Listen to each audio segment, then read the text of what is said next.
Welcome everyone, hope you're having a great day so far. In this brand new series I'm going to be reviewing GTA cars, either modded or included in the base game. Today we're going to be taking a close look at the Kuruma Time Attack Mark II by the Vanillaworks team and Project Homecoming community.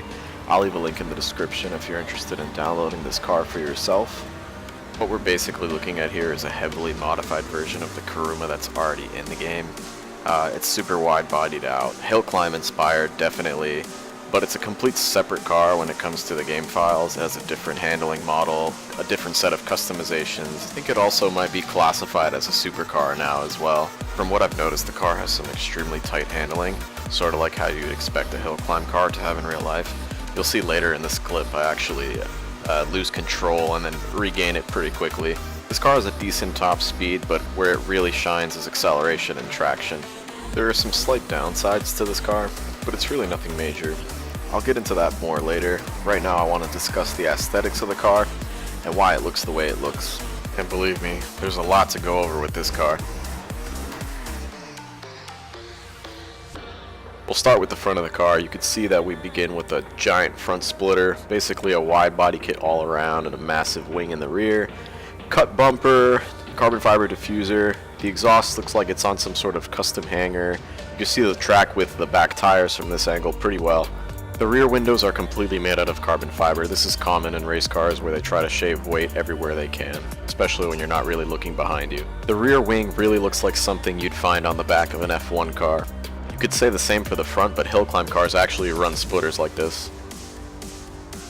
Now we can take a look under the hood of this car. We have a properly positioned, and by properly I mean transverse mounted inline 6. Even though in the real world you would see a Lancer Evo with an inline 4, the inline 6 is about as close as we're going to get. This is the engine model after the Sultan RS after all, so we can't really be too picky.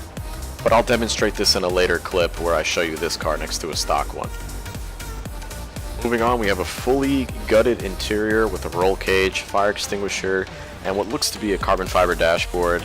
Bucket seat, Takata belts, can of nitrous, also a fire extinguisher in the back next to a fuel cell, some hoses for relief pressure, bunch of cables. I can't tell what that canister in the back is. I'm really sure it's not air suspension.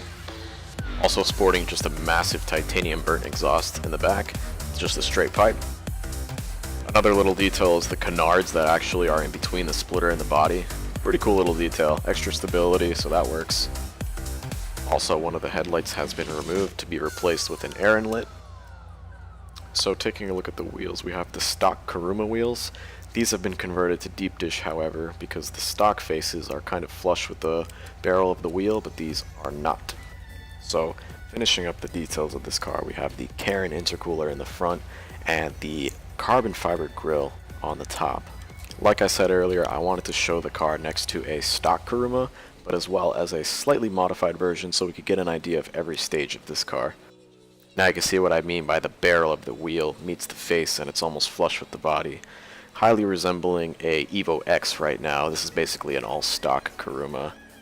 I own one of these in GTA Online, but I really don't use it because I just think it's too bland. Now the modified version is where it starts to get really interesting. You have the red seats, the roll cage, the lip kit all around, and generally just a very clean looking car. But it leaves you unsatisfied.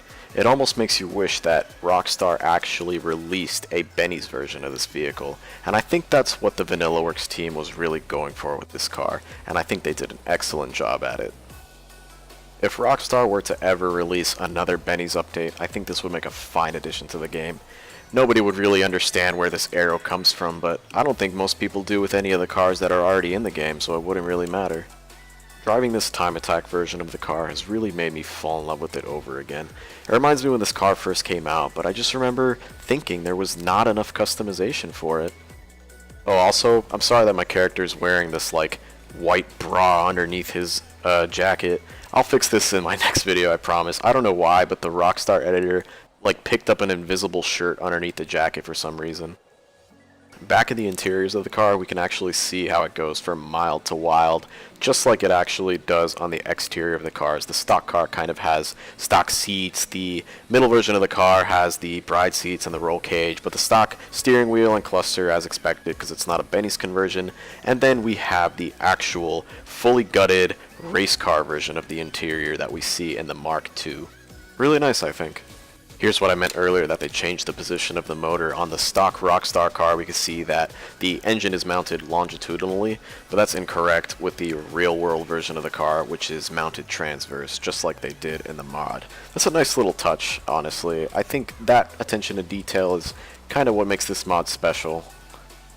The next thing I want to talk to you guys about regarding this car is the liveries that it comes with.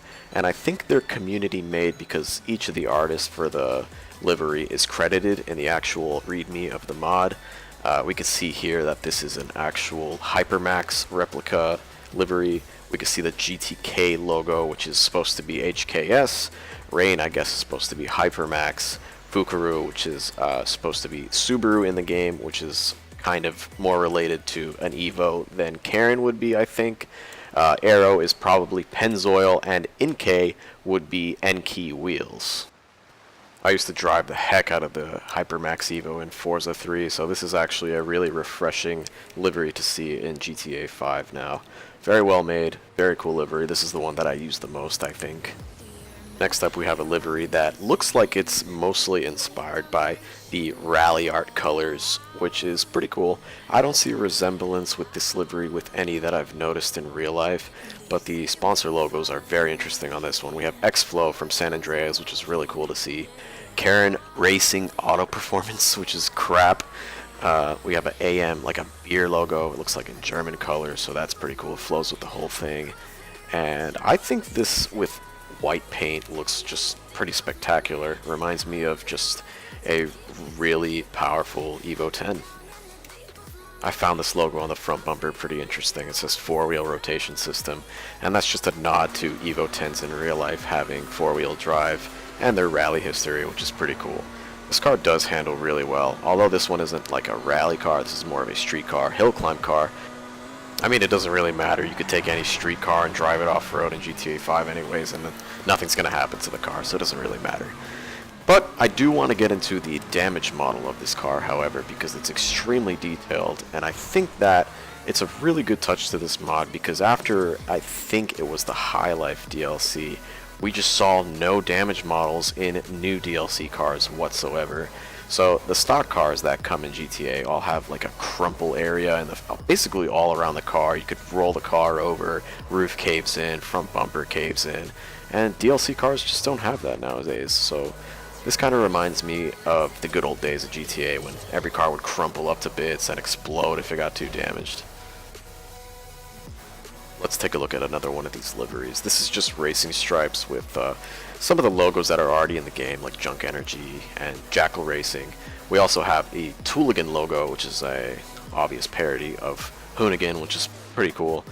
Kind of basic livery, not one of my favorites, but it's still cool to see it in the game, I guess. Just give you more options, so that if you do a multiplayer race in one of these, hypothetically, you'd have some choices at least, and not see the same car over and over again. Overall, I want to give this mod a 10 out of 10. I think it's really well made. It's almost like Rockstar released it themselves. This guy's really talented, and I want to check out more of his mods, and I will be doing more reviews of their mods because they just blow me away. The car just feels vanilla to me. It literally has no flaws, except that when you crash it, the rear trim on some of the windows actually disappears. Other than that, it really feels like a Rockstar release. Very quality made. I'd really like to see this thing in GTA Online. I think a second Benny's update with even more cars that can be converted is just a good idea. I think that was one of the most exciting times for the game when we were able to take the Comet Retro and the Sultan and the Banshee and convert them into something else, something more competitive, something nicer.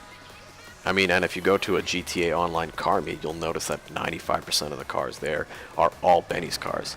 I think people care less about having a different car and more about being able to individualize on a deep level with the car that they have. But I think that's a topic for another discussion.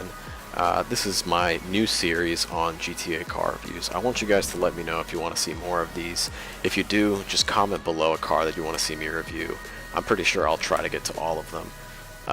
As far as that goes, I haven't made a YouTube video in a pretty long time, so if you guys do actually like the video, just like or subscribe or something. I really don't like to ask for that, but if I could see that some people actually like these videos, then I wouldn't really have a problem making more of them. But as far as that goes, I'll see you guys later.